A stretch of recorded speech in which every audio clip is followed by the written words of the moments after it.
Hello, my friends, and welcome back, and of course, happy Father's Day to every single man out there that never got one from his family, including me. I didn't get any. You know it. Don't look at me. I didn't get any. You said it after I reminded you it was Father's Day. No, Jesus. It's 2:21 over here, and my daughter just squeaked out something that sounds remotely like a Happy Father's Day after her mother reminded her. Okay? That's how bad it is, guys. But you know what? Do we really care? Nah, not really. No. Gentlemen, this is the Father's Day edition of Ask an Older Man. Today, we're going to talk about why fathers are so damn important. We are vital, absolutely vital. Why? I want to show you a few examples of why fathers are essential. I want to have a little bit of fun with this one as well, because one thing that fathers do very well, we don't have a problem laughing at ourselves. All right, so let's do it, gentlemen. Subscribe, love this video on the way in so that this algorithm will give me some love. Ever. Do you understand me? Okay. You also slammed the door, didn't you? Okay. Would you have slammed the door if I was home? If I was home, you would have slammed the door. No, you wouldn't have, bud. Do not slam my door. That is my door. That's not your door. That's Daddy's door. Do you understand me? So you do not slam my doors. Not in my house. Okay. Okay. You will respect Mommy more than that, bud. You know what respect is, right? Okay. Being nice, right? Right. Okay. You need to be nice to Mommy. Because Mommy's nice to you. Mommy gives you that respect. So you need to do the same. You do not yell at Mommy. You do not slam the doors.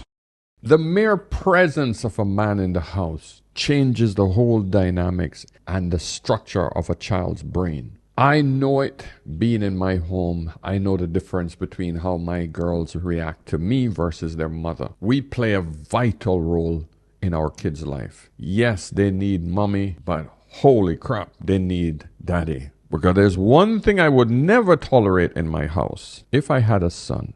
This. It's me to eat McDonald's, and my mom just got home with my McDonald's. So I have to hurry because as I just said, my mom literally just got home.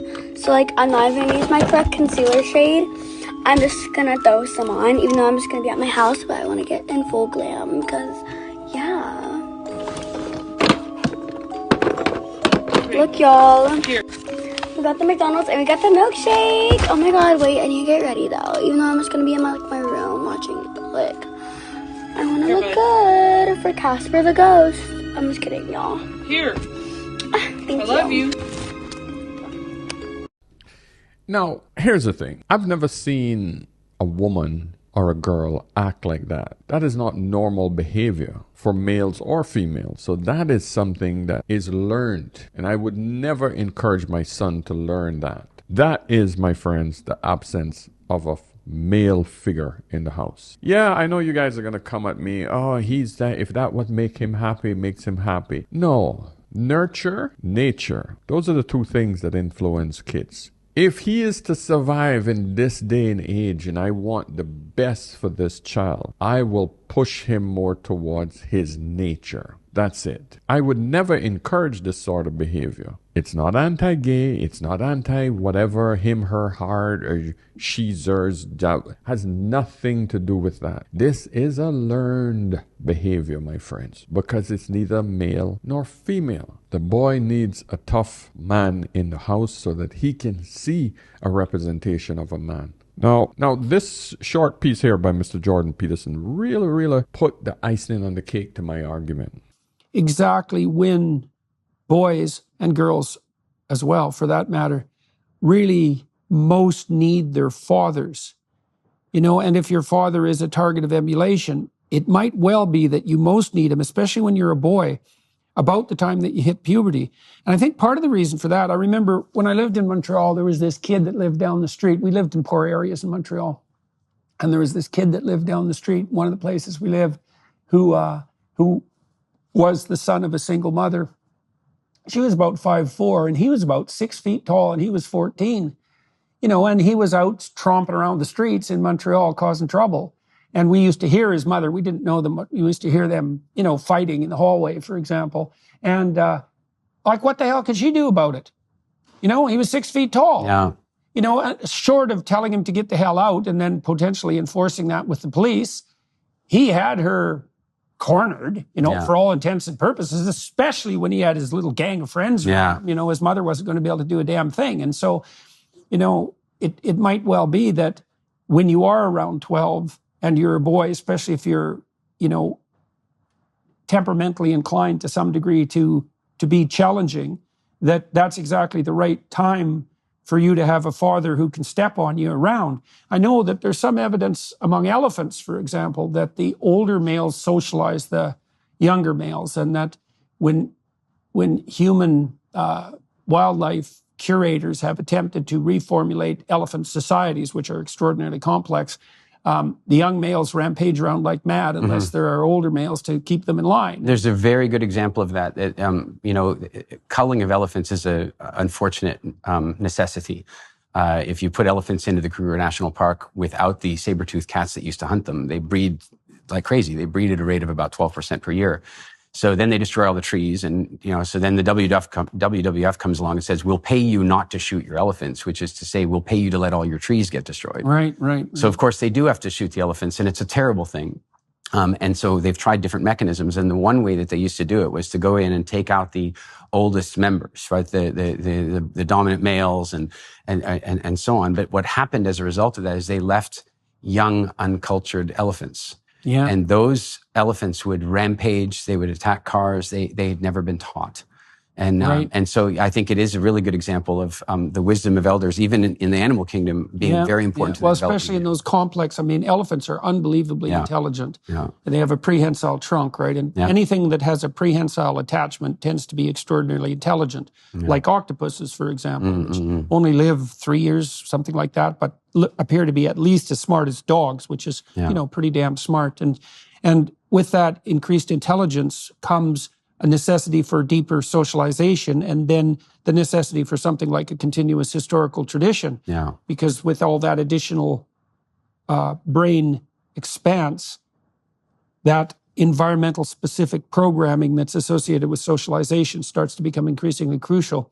You understand what he said there. Now, I showed you the example of the feminine boy. He gave you an example of an aggressive boy. These are two totally different extremes. There should be a father in the middle to make sure the boy becomes who he wants to become. This is what I'm trying to get across to you guys. Yes, there will be gay boys. That's different than being feminine. Do you understand what I'm trying to say?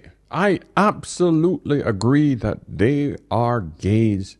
They are lesbians. That's it. There will be other people who are homosexual. That's it. That is normal in every society, in every species. But the point is that when there's a male to balance it out, there's a significant difference on the way the brain develops in the child. So the aggressive boy has to be tempered and groomed by a father. The feminine boy also has to be groomed and tempered by a father to bring him back towards the middle. Do you understand why the mother is happier with the feminine boy? It's because he's less aggressive problems to her. She can control him because he's more in line with who she is. But the aggressive 12-year-old that is over 6 foot tall and is stronger and more powerful than her, she can't control him. That is where the problem come in. So you guys will fight me on when I talk about the feminine boy, but I bet you will have a harder time fighting me on the aggressive 12-year-old boy. So I'm going to get pushback. I know it. I'm going to get pushback on the feminine boy. But the mother can control him physically and mentally. She can dominate him. So she's fine with that. Love you. Oh, do so sweet. Oh, hey. The 12-year-old aggressive boy don't give a shit about that. You can't tell him that. Now you understand what I'm talking about? Let's get the other one. For fatherlessness stats. I saw this the other day, And I speak on this a lot. And I think a part of what's going on today with the momentum of Tate and with the momentum of, what you've been speaking about with Prager University on the role family nucleus, you're seeing this being talked about everywhere. I see the stat, and I want to know how we got here and how we need to fix this. Okay, so here are the stats. The U.S. has the highest rate of children living in single-parent households of any nation.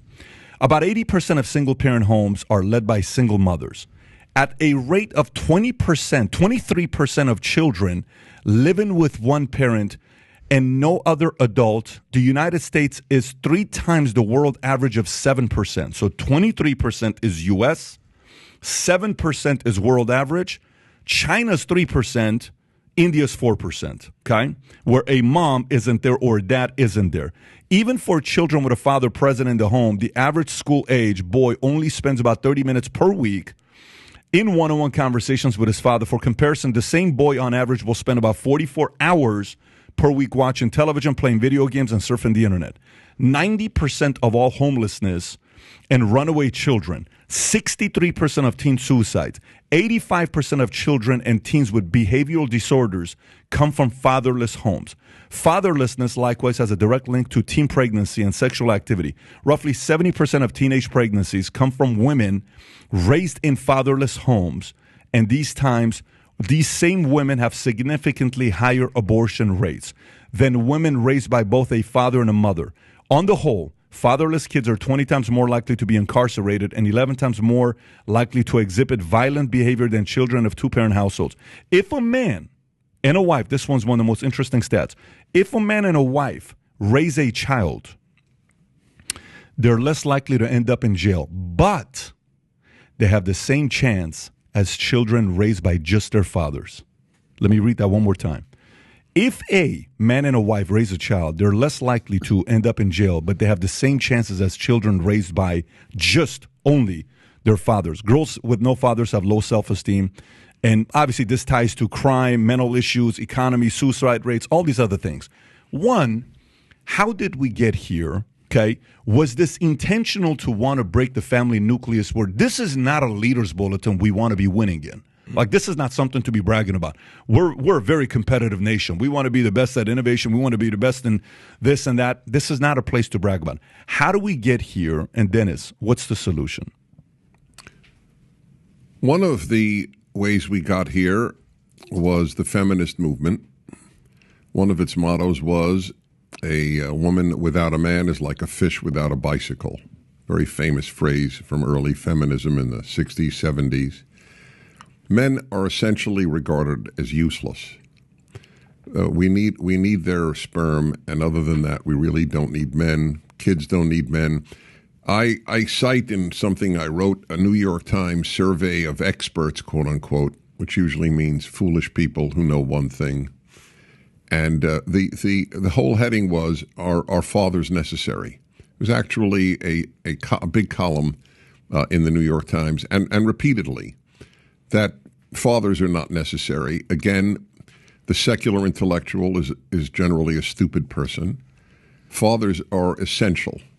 Everything you read proves it, and yet we live in a world that denies the obvious. That's a good phrase for the modern age, the denial of the obvious.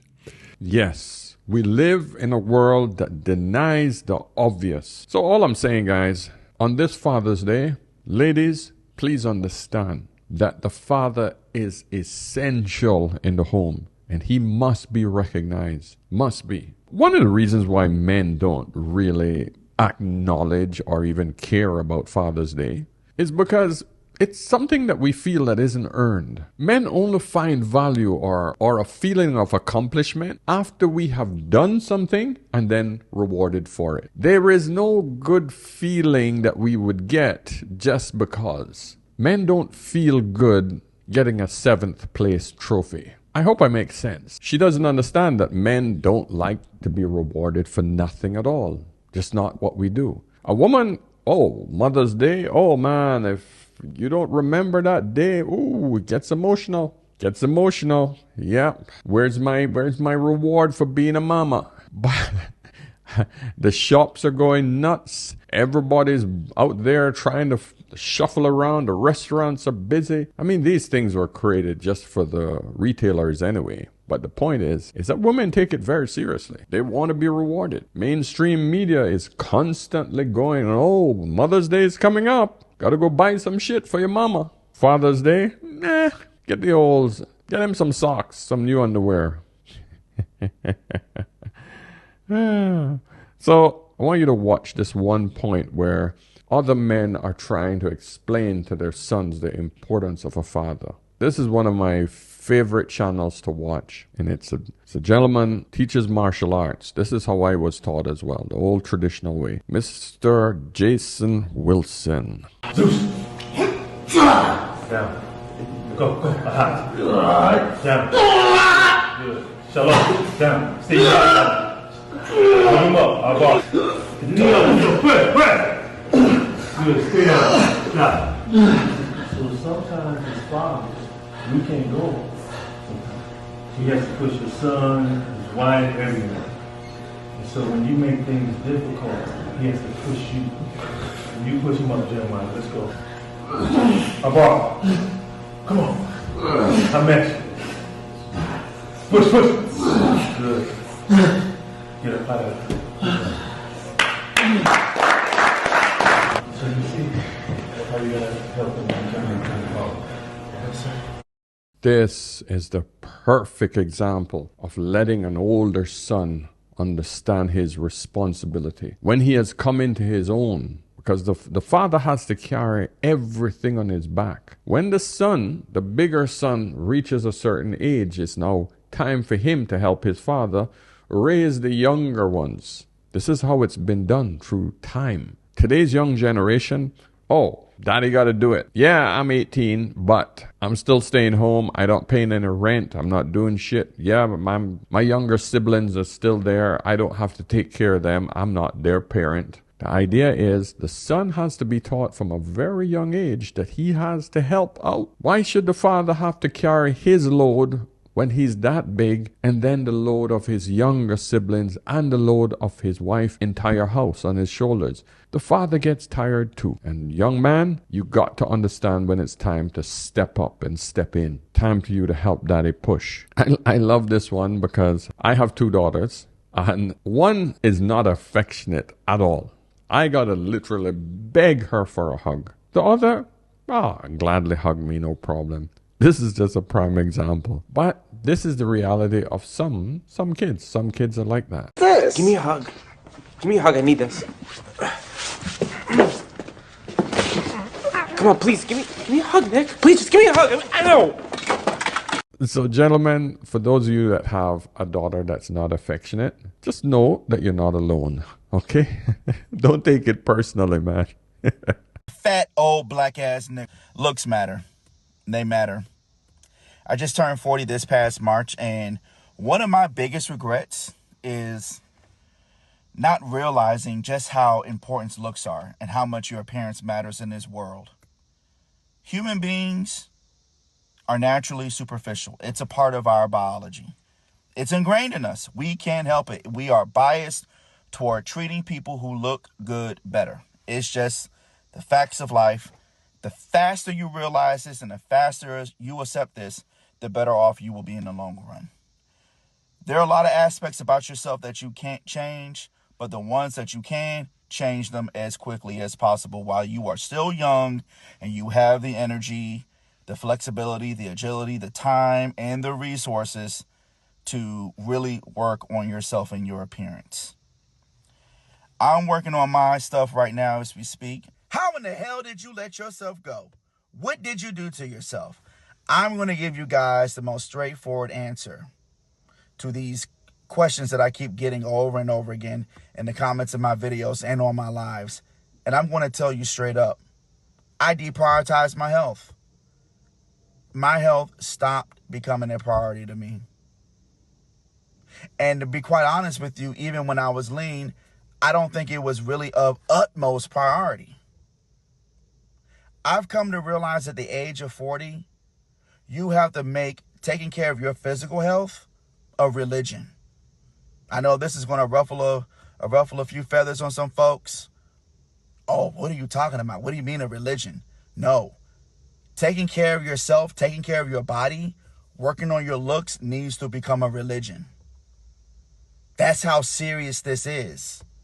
You only have one life to live. You only have one. This, my friends, is so true. For all of you fathers out there that are out of shape, get it together, man. It's not about just looking good. It's about your health. You got to be around for the younger generation. You got to be around long enough to pass on your knowledge. You got to be around long enough to take care of the younger generation. Remember, join me on my quest to lose my 10 pounds this month, okay?